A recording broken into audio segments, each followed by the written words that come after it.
ఇర్మియా గ్రంథము 13వ అధ్యాయము. యెహోవా నాతో ఇలాగ సెలవిచ్చెను, నీవు వెళ్ళి అవిసె నార నడికట్టుకొని నీ నడుమున దానిని కట్టుకొనుము, నీళ్లలో దాని వేయకము. కావున యెహోవా మాట చెప్పున నేను నడికట్టు ఒకటి కొని నడుమున కట్టుకొంటిని.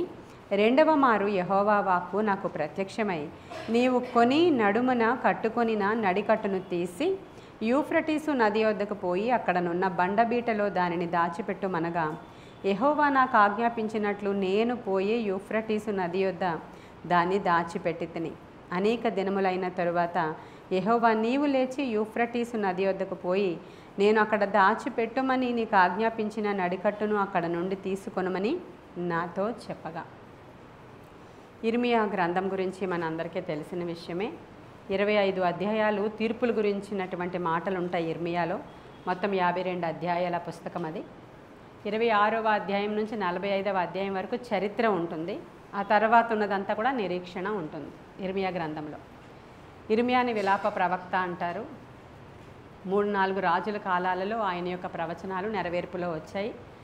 మరి ఇర్మియా ప్రవచించినటువంటి ప్రవచనాల తరువాత నెరవేర్పు కూడా ఇర్మియా చూశాడు. నెబుకద్నెజరు రాజు యెరూషలేము మీదకి దండెత్తి రావడం, ఇవన్నీ ఆయన ప్రవచించాడు. ఆ ప్రవచనాల నెరవేర్పు కూడా ఇర్మియా చూశాడు.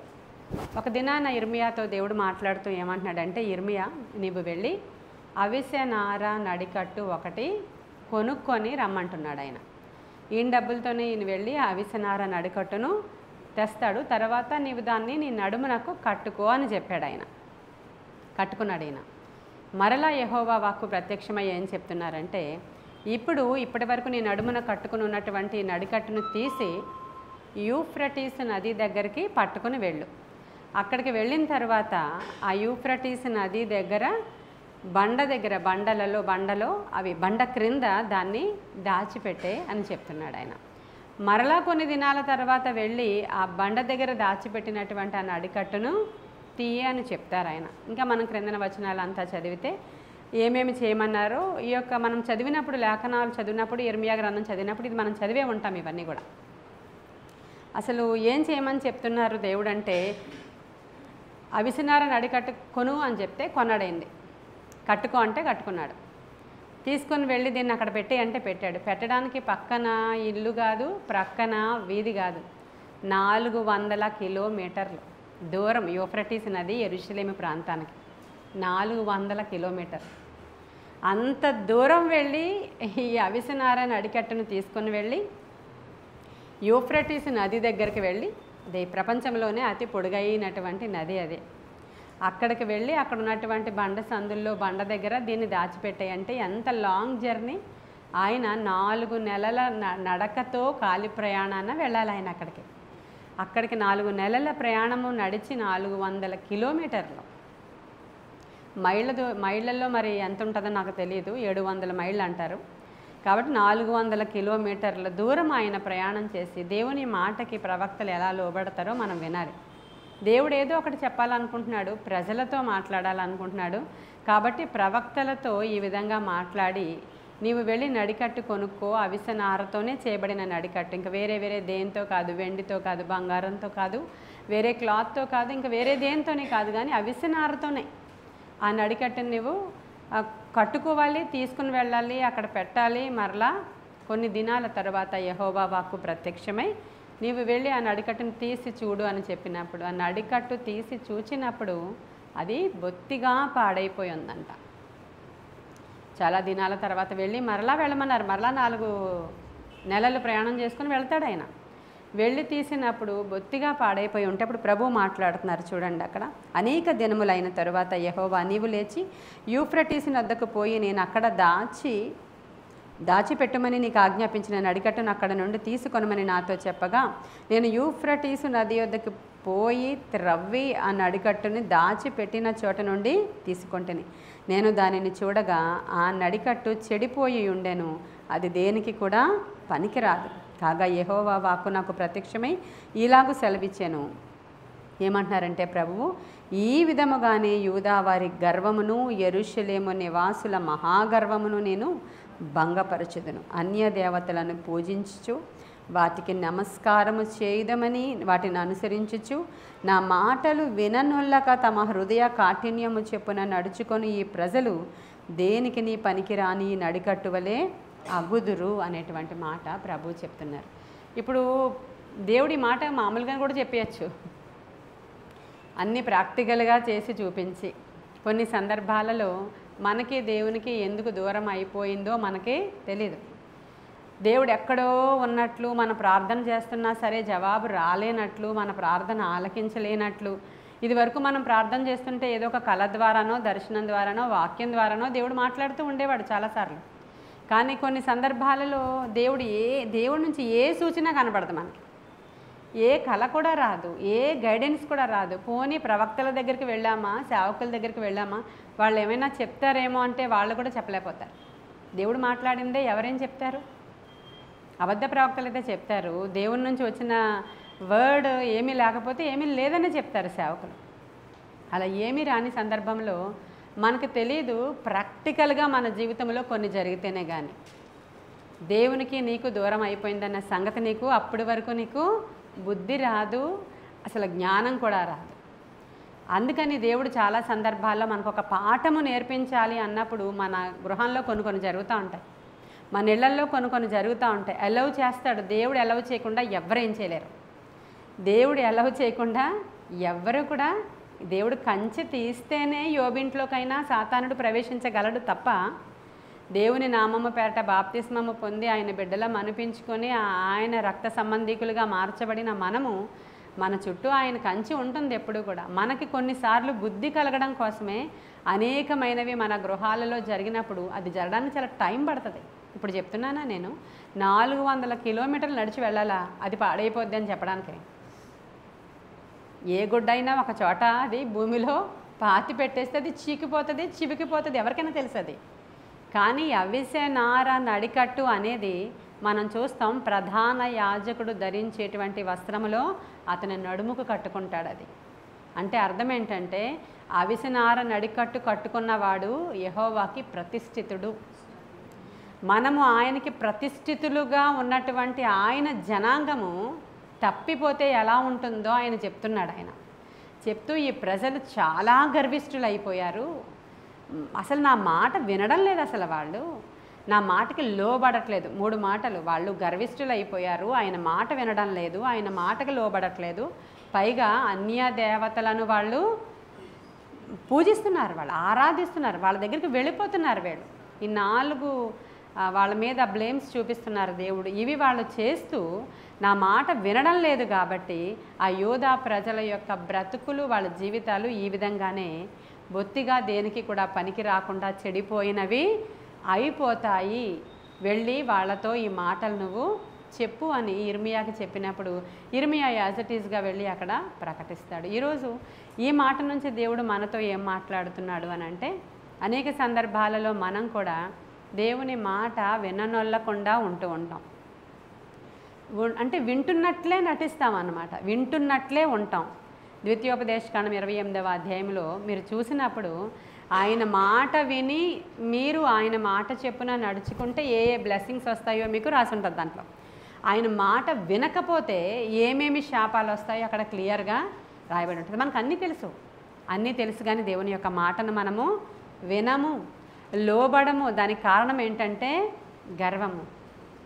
ఇర్మియా గ్రంథంలోనే రాయబడి ఉంటుంది, మీ గర్వాన్ని బట్టి నేను చాటుగా వెళ్ళి ఏడుస్తాను నేను, ఎందుకంటే మీ గర్వం అలాంటిది. ఏం చూసుకొని మీరు గర్వపడుతున్నారో నాకు అర్థం కాదు అంటాడు ప్రభు. నా మాట చెప్తుంటే నా మాట మీకు అర్థం అవడం లేదు, విననల్లకున్నారు, మీరు అందరూ వినట్లేదు అసలు నా మాటకి దూరంగా జరిగిపోతున్నారు. మీ వ్యవహారాలు మీవే, మీ మాటలు మీవే, మీ యాక్టివిటీస్ మీవే, మీ ఉద్యోగాలు మీవే, మీ బ్రతుకులు మీవే, మీ గోల మీదే. నేను ఎంత చెప్పినా నా మాట మీరు వినకపోతే తరువాత ఏమవుతుంది? కొన్ని రోజుల తర్వాత మన లైఫ్లో, మన బిడ్డల జీవితాల్లో ఏమాత్రం వెలుగుండదు అక్కడ.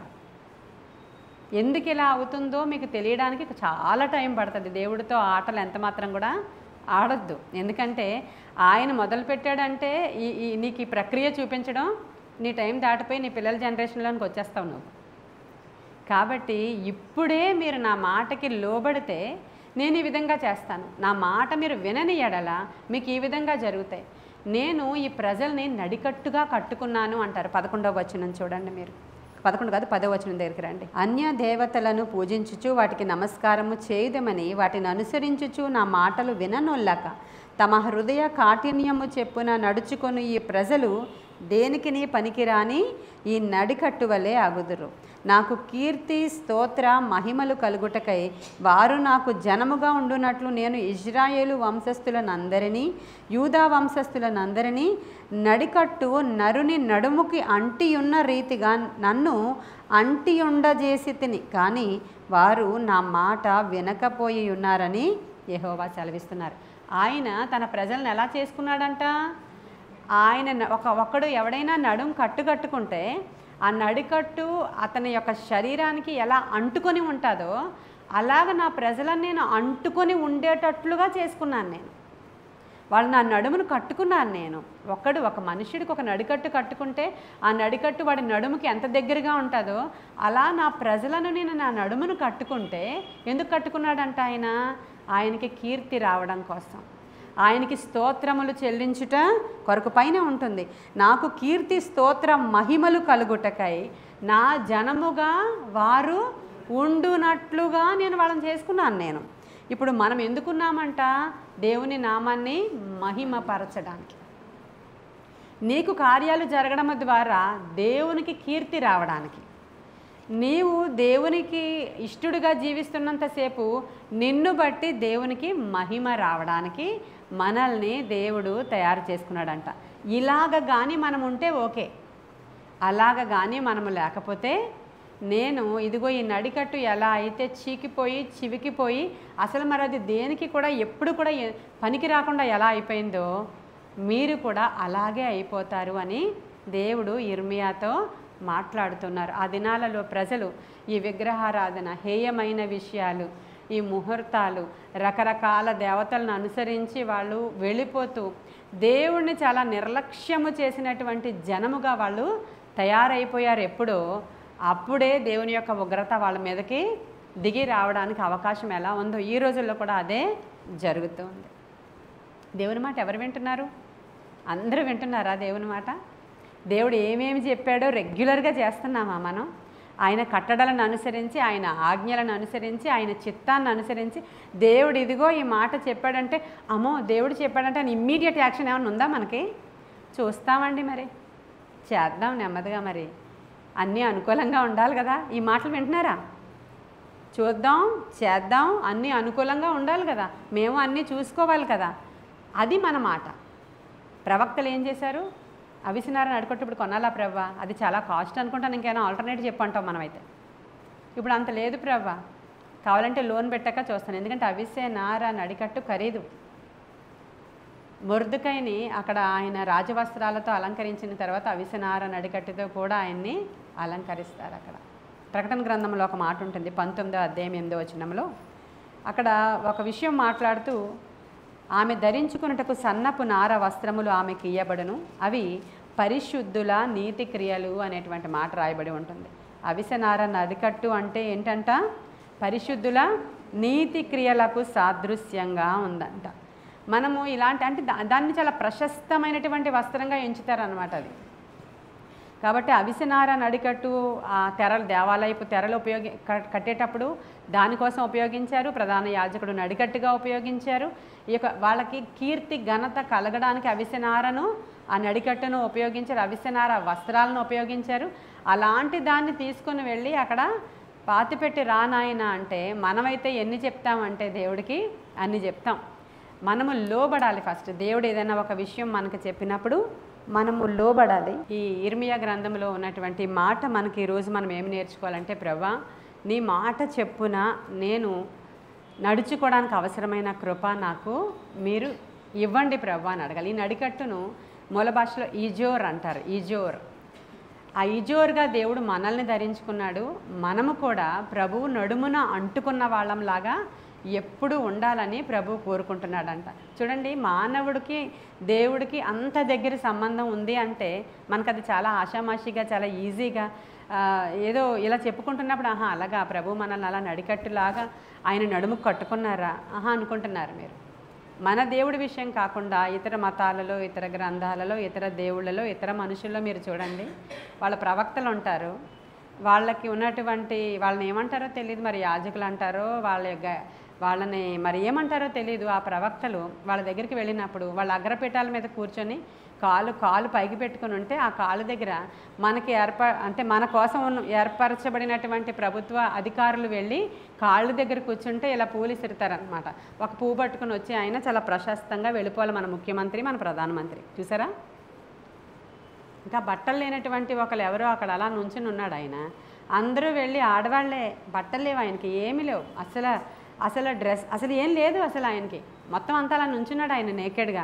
నుంచుంటే అందరూ స్త్రీలందరూ వెళ్ళిపోయి ఆయనకి నమస్కారం పెట్టి కాళ్ళు మొక్కుకుంటే, స్కూల్ పిల్లల్ని కూడా అందరినీ నుంచోబెడితే వరుసగా ఆయన చూసుకుంటూ నమస్కారం పెట్టుకుని వెళుతున్నారు వాళ్ళు. అప్పుడు దగ్గరికి వెళ్ళిన తర్వాత ఆయన ఏం చేస్తాడు? కాలుతో దీవిస్తున్నాడు, కాలుతో తొక్కుతున్నాడు ఆయన. అంటే ఈ లోకంలో ప్రవక్తలు అనబడిన వాళ్ళు, లేదంటే సెలెక్టెడ్ వాళ్ళ ప్రీచర్స్ అనబడిన వాళ్ళు, వాళ్ళ దేవుళ్ళు అనబడిన వాళ్ళు, వాళ్ళందరూ ప్రజల్ని ఎక్కడ ఉంచుతున్నారు? కాళ్ళ దగ్గర. వాళ్ళు కాళ్ళ దగ్గర ఉంచుతున్నారు. వాళ్ళు అక్కడికి వెళ్ళినప్పుడు పొర్లు దండాలు పెడతారు. ఆ గదంతా వాళ్ళు ఇలా పొర్లుకుని వెళతారు. మీకు ఐడియా ఉంది కదా, అన్యుల నుంచి వచ్చిన వాళ్ళలే సగం మంది దొర్లుతారు అక్కడ. కింద నేల మీదే సాష్టాంగ పడతారు. వాళ్ళ కాలు వాళ్ళ చెయ్యి నెత్తి మీద వేయించుకుంటూ ఉంటారు.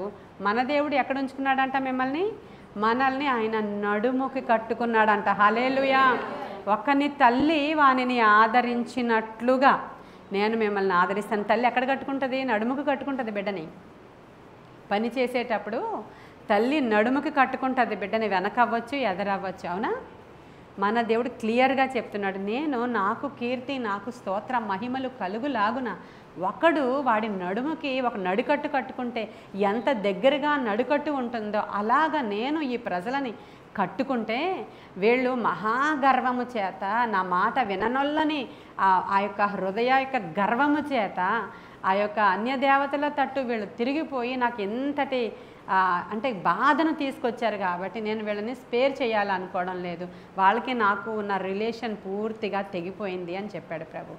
అంటే ఆల్ ఆఫ్ ఏ సడన్ తెగిపోతుంది. చాలా జాగ్రత్తగా వినిన వాళ్ళం అందరం జ్ఞాపకం పెట్టుకోవాలి ఏంటంటే, రోజు రోజుకి దేవునికి దూరం అయిపోయినప్పుడు కొన్ని రోజుల తర్వాత నువ్వు ఎంత ఏడ్చినా, ఎంత మొత్తుకున్నా, ఎంత నీకు ఆయనతో సహవాసం చేయాలని దగ్గరికి వెళ్ళాలనుకున్నా, అప్పటికే ఆ సంబంధం ఏమైపోయిందంట? చీకిపోయింది. అసలు ఏం లేదు రిలేషన్ అక్కడ.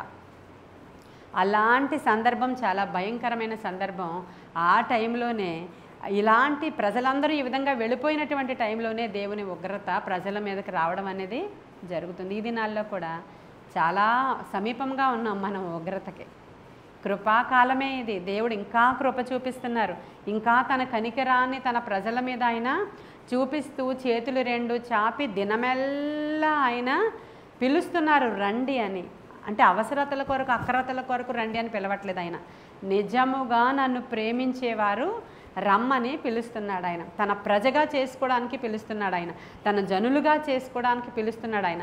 మనము మన క్రియల చేత ఆయనని చాలా ఆయాసపరుస్తూ, కష్టపెట్టేస్తూ, నష్టపెట్టేస్తూ, పైగా మనందరికీ ఎంత గర్వం అంటే మనకు తెలియదు మనకి ఎంత గర్వమో. కొంచెం ఎవరైనా మనల్ని ఒక మాట అనిన తర్వాత నువ్వు ఎలా రెస్పాండ్ అయిపోతావో అదే నువ్వు, అంతేనా? ఎవరైనా నేను ఎందుకు సొంత తల్లి ఒక మాట తిడితే అమ్మాయి ఎంత ఎగురుతుంది, అబ్బాయి ఎంత ఎగురుతాడు. ఏంటి నువ్వు నన్ను అంటున్నావేంటి? నువ్వు అలా చేయలేదా, నువ్వు ఇలా చేయలేదా, నువ్వు అప్పుడు అలా లేవా, నువ్వు ఇప్పుడు ఇలా లేవా?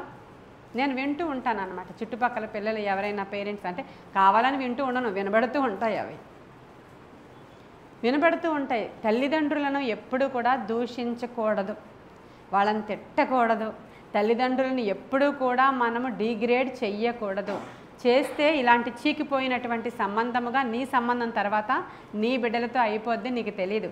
ఇప్పుడు వింటున్నట్లే ఉంటారు మాట, ఇప్పుడు అంతా బాగుంటుంది చిన్నపిల్లలు కాబట్టి, తరువాత నీకు వాళ్ళకి ఉన్న సంబంధం ఇలా అయిపోతుంది. ఎందుకంటే మన దేవుడు తల్లిదండ్రులతో సమానమైన వాడు అక్కడ. కాబట్టి మనము గర్వాన్ని తగ్గించుకుంటే చాలా మంచిది. అందరం కూడా ఈ లేఖన భాగంలో ఈ యొక్క 11 వచనాల్లో నేను చెప్పేది ఏంటంటే, దేవునితో అతి సమీపమైనటువంటి సంబంధము కలిగిన వారముగా మనము ఉండాలి అనంటే ఆయన ఆజ్ఞలను, ఆయన కట్టడలను మనము అనుసరిస్తూ 28వ ద్వితీయోపదేశ కాండములో చెప్పినట్లు ఆయన మాట చొప్పున మనము నడుచుకోవాలి. నడుచుకున్నప్పుడు ఆయన కట్టడలను అనుసరించి నడుచుకున్నప్పుడు రావాల్సిన ప్రతి విధమైన బ్లెస్సింగ్ మీ ఇంట్లోనికి నేను ఇచ్చేస్తాను. నేనేమి రుణం ఉంచుకునేవాడిని మీకు కానే కాదు. ఒకవేళ కానీ మీరు ఈ మాటలను అనుసరించి నడుచుకోకపోతే ఆపోజిట్గా ఖచ్చితంగా జరుగుతుంది. దానికి నేను బాధ్యుడను కాను అని చెప్పేస్తున్నాడు ఆయన. ఇర్మియా నుంచి ఈ మెసేజే పాస్ చేస్తున్నాడు మనకి. కాబట్టి ఆయన నడుములో, ఆయన నడుము కట్టులో మనం ఉండాలని ఈరోజు ఆశపడదాం. దేవుణ్ణి అంటుకొని ఉండేటువంటి అనుభవం, దేవుణ్ణి ఆనుకొని ఉండేటువంటి అనుభవం, దేవుని రొమ్మున ఆనుకున్నటువంటి యోహానుని దేవుడు ఎలా ప్రేమించాడో మనల్ని కూడా నిజంగా ఆయన హత్తుకొని ఉంటే మనల్ని కూడా అలాగే ప్రేమిస్తాడు ఆయన. మనం దేని కొరకు ఆయన కొరకు ఉపయోగపడతామంటే ఆయన్ని స్తోత్రించడానికి, కీర్తించడానికి. నీవు ఆశీర్వదింపబడితే ఆయన నామానికి ఘనత వస్తుంది. నీవు దీవించబడితే ఆయన నామానికి మహిమ కలుగుతుంది. నీవు దేవునిలో ఎదుగుతున్న కొలది ఆయన ఘనపరచబడతాడంట. మన ద్వారా ఆయన ఘనపరచబడతాడు. నేను ఒక సాక్ష్యం చెప్పాను, దినకరన్ గారి గురించి సాక్ష్యం చెప్పాను. ఆయన దేవుని యొక్క సన్నిధిలోనికి వెళ్ళినప్పుడు, పరమ తండ్రి సమక్షంలోనికి వెళ్ళినప్పుడు నాకు కృపావరాలు కావాలి, డబ్బులు కావాలి, ఇవి కావాలి, అవి కావాలి అని అనకుండా నీవే కావాలి అని చెప్పమని పరిశుద్ధాత్ముడు గైడ్ చేసినప్పుడు నాకు నీవే కావాలి అని అడిగినప్పుడట ఆయన రూపాన్ని చూడట్లేదు. పరమ తండ్రి యొక్క రూపము స్పష్టంగా ఇలా ముక్కుంది, ఇలా కళ్ళునే, అలా ఏం లేదు, వెలుగుమయముగా ఉన్నారు. ఇలా ఒక వెలుగు సింహాసనం మీద కూర్చుంటే ఎలా ఉంటుంది అలా ఉందన్నమాట ఆయన చూస్తున్నప్పుడు. ఎప్పుడైతే నీవే కావాలయ్యా నాకు అన్నారో వెంటనే ఆయనకి చాలా సంతోషం వచ్చేసిందంట. ఒక మనిషి నవ్వొచ్చినప్పుడు కొంచెం ఎలా ఊగుతామో అలా ఆ రూపమంతా ఊగి సంతోషాన్ని ఆయన ప్రకటించారు అని ఆయన సాక్ష్యంలో ఆయన రాసినప్పుడు చాలా ఆశ్చర్యం వేసింది నాకు.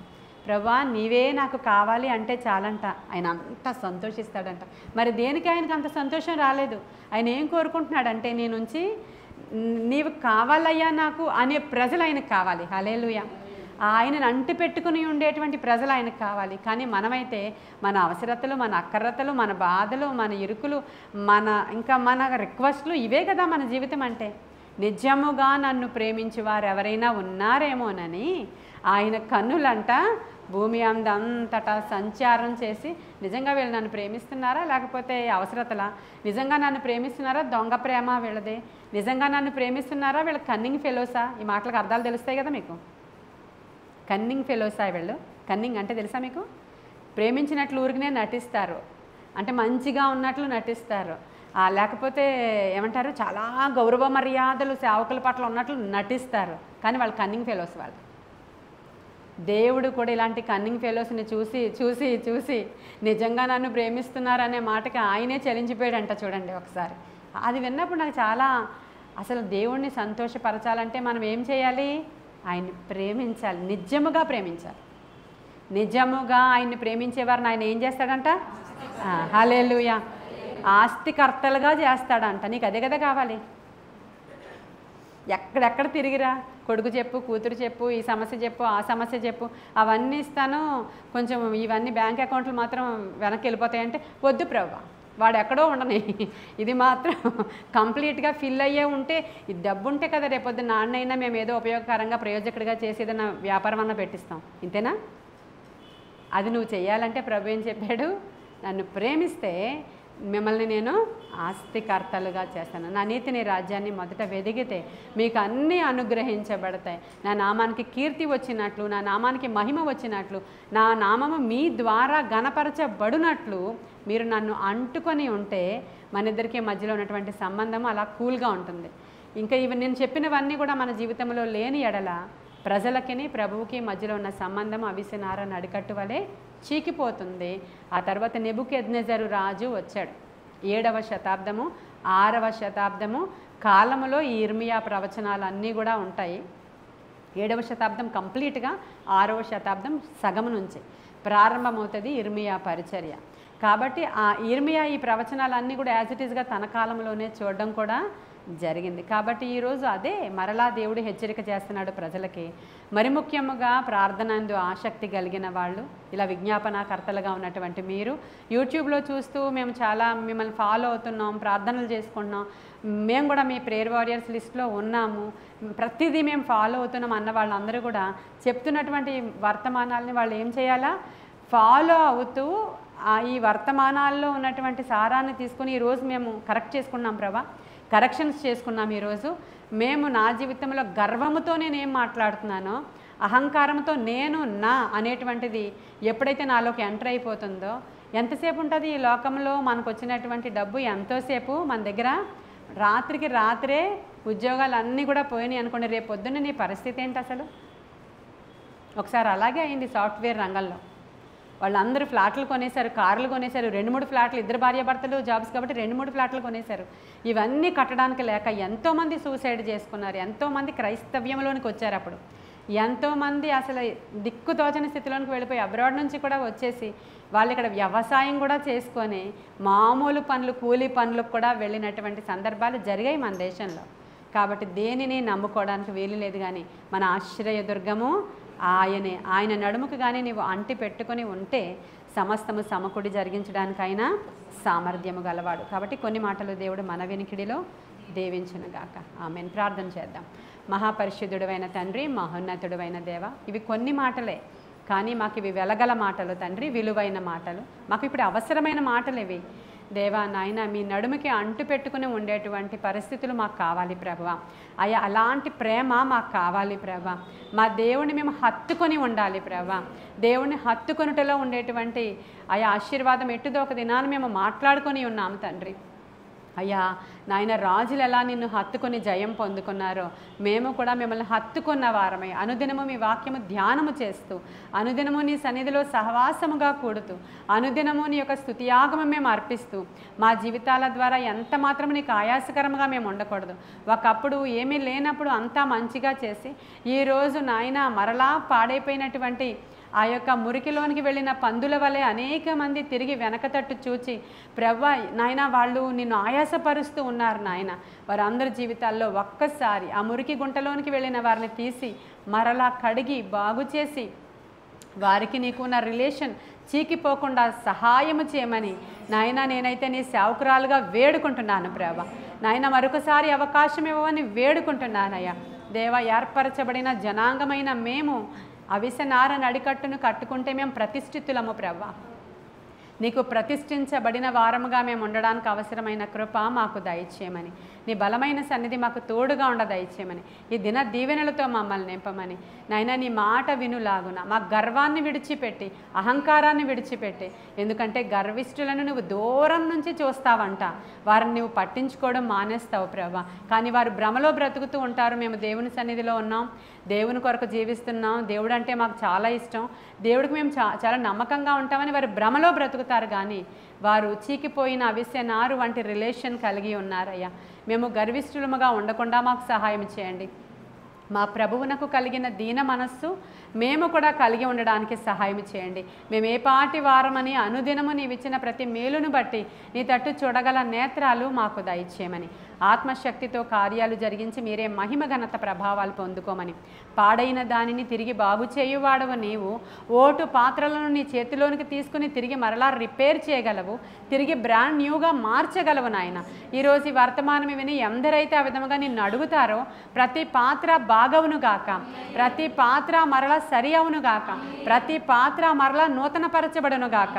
ఆత్మకార్యాలు జరిగించి మీరే మహిమ ఘనత ప్రభావాలు పొందుకోమని నజరేయుడైన యేసయ్య నామంలో ఈ ప్రార్థన మీ సన్నిధికి చేర్చుకుని జవాబు దయచేయమని మిక్కిలి వినయముగా అడిగి ప్రార్థించి వేడుకొని పొందుకొని ఉన్నాము మా ప్రియ పరలోకపు మా తండ్రి.